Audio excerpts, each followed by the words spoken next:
দিনাজপুরের বোচাগঞ্জে মঙ্গলবার কিন্ডারগার্টেন বিদ্যালয়ের পঞ্চম শ্রেণীর শিক্ষার্থীদের সরকারি বৃত্তি পরীক্ষায় অংশগ্রহণের দাবিতে মানববন্ধন ও স্মারকলিপি পেশ করেছে বাংলাদেশ কিন্ডারগার্টেন অ্যাসোসিয়েশন বোচাগঞ্জ উপজেলা শাখা।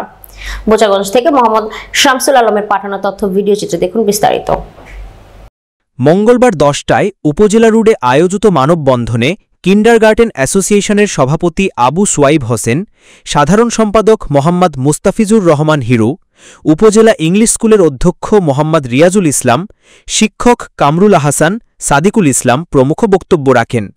শিক্ষক নেতারা বলেন, গত 17 জুলাই 2025 তারিখে প্রাথমিক শিক্ষা অধিদপ্তর কর্তৃক যে প্রজ্ঞাপন প্রকাশ হয়েছে তা আমাদের মর্মাহত করেছে। এ প্রজ্ঞাপন শিক্ষার্থীদের লেখাপড়ায় নিরুৎসাহিত করবে। যেখানে বৈষম্য নিয়ে সারা দেশকে নতুন উদ্যমে সাজানো হচ্ছে, সেখানে আমরা কেনই বৈষম্যের শিকার?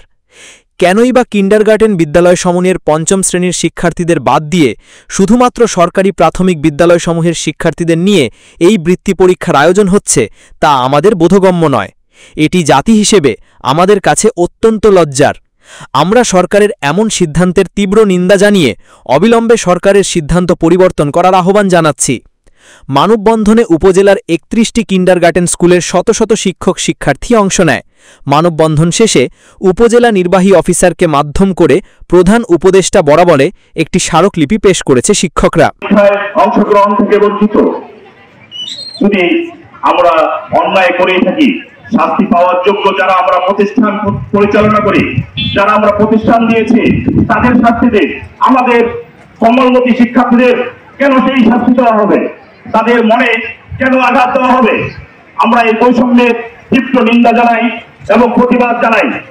আশা করছি সরকারের বোধগম্য হবে বিষয়টি এবং তারা এই বৈষম্য থেকে আমাদের মুক্ত করবে এবং সিদ্ধান্ত পরিবর্তন করে কিন্ডারগার্টেন অ্যাসোসিয়েশনের এই আবেদন তারা মেনে নেবে এবং পঞ্চম শ্রেণীর শিক্ষার্থীদের পুনরায় প্রাথমিক বৃত্তি পরীক্ষায় অংশগ্রহণের সুযোগ গ্রহণ করে দেবে এই আশা ব্যক্ত করছে।